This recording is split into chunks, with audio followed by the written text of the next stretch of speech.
ये वर्षा पड़ता ना एकरा में इतना आनंददायक कजरी लागेला। आई उहे धुन में हमनी के हनुमान जी से कहे के बाद महक आ गई। आवो लाल लंगोटी वाला अम्मा अंजनी के लाला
हनुमान जी हमनी के गांव जवार में लोग कहला कि फलानमा के 10 साल हो गए 10 बरिस। हाँ जी। लेकिन हनुमान जी के चारों युग प्रताप तुम्हारा है प्रसिद्ध जगत उजियारा। चारों युग में चलो। दिनेश भाई बैठो। चारों युग में चलो। काहे चलो? कोई घमंड नहीं ना।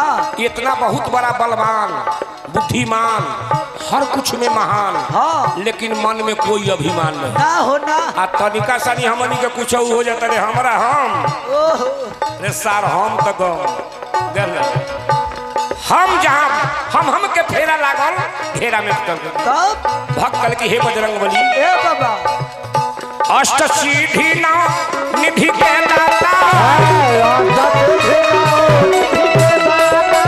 अष्ट सीधी ना निधि के दाता अश्वर दीन जानकी माता तू ही भक्त रखवाला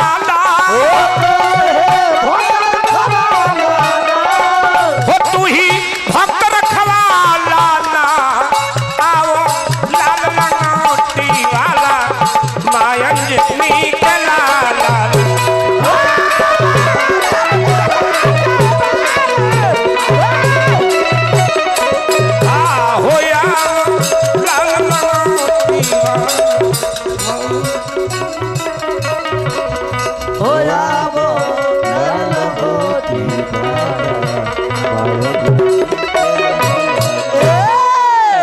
चलिए अब चलते चलते कहे समझ बुझ के खेला खेली कि समझ बुझ के खेला खेली कैसन खेला खेली चलते चलते कही जा कि अलवेला मीतवा हो अरे अलवेला मीतवा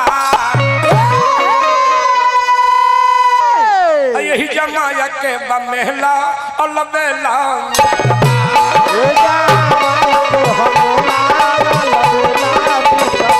यही जमाया के बमेला अलवेला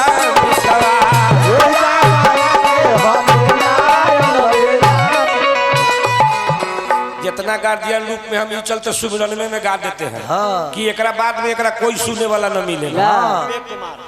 हाँ हमारा विवेक बाबू विवेक कुमार कथौलिया के धरती से बहुत बहुत रुपया के पुरस्कार देनी हार्दिक हार्दिक अभिनंदन हो। जय हो। करना क्या है क्या ध्यान दीजिए हाँ। गार्जियन के रोल में हाँ। प्रेम देवे से बेटा बिगड़े, भेद देवे से नारी, नारी लोभ देवे से नौकर बिगड़े, धोखा देवे से यारी, आ समझ बुझ के खेल खेला अलवेला।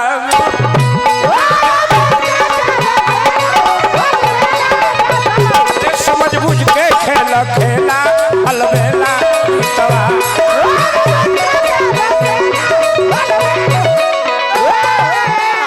हमरा थोक घी पनीर विक्रेता हमरा दिनेश भाई सैकड़ों सैकड़ों रुपए के पुरस्कार देनी। जय हो। गुण मिले तो गुरु बनावो, चित मिले तो चेला। चेला गुण मिले तो गुरु बनावो, चित मिले तो चेला। चेला मन मिले तो मित्र बनावो, ना तो रहो अकेला, काहे कि स्वार्थ के झमेला अलवेला।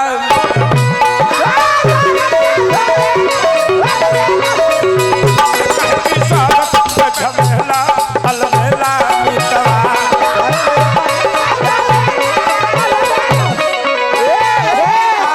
लास्ट में अगर सुखी रहे के चाहता रह तो जितने मिलल है हाँ प्रेम से भोग भोगी एक नाश होबे करेगा। हाँ। दोसर के हवा के धरे के फेर में ना रहे। मत रहे मत रहे। मिलल बा जे प्रेम से भोगो, ई समान है उनका, उनका ये अपन नहीं है ना।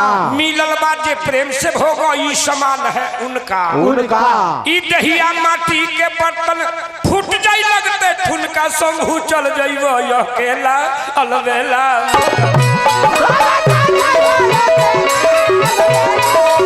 अरे संभू चल जाइबो अकेला अलवेला।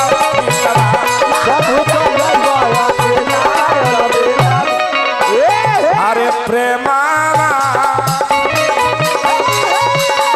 से बोलो पागल मानवा।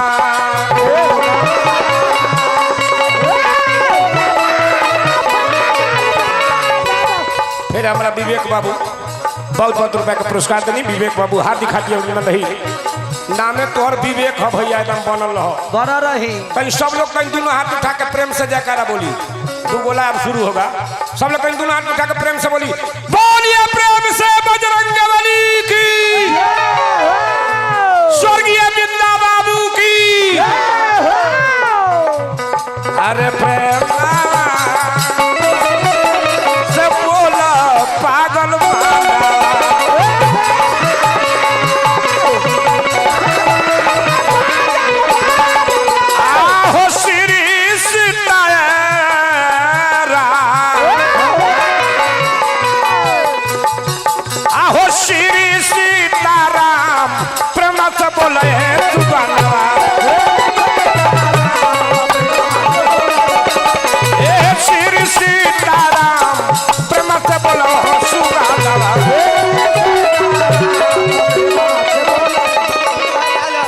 अच्छा हमरा भाई मोफिल,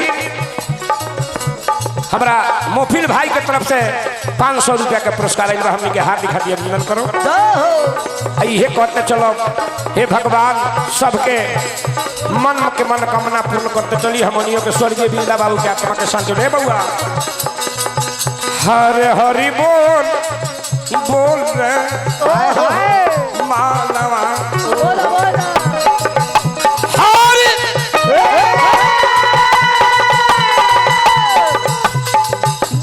बोल रे अरे मानवा, हरि बोल बोल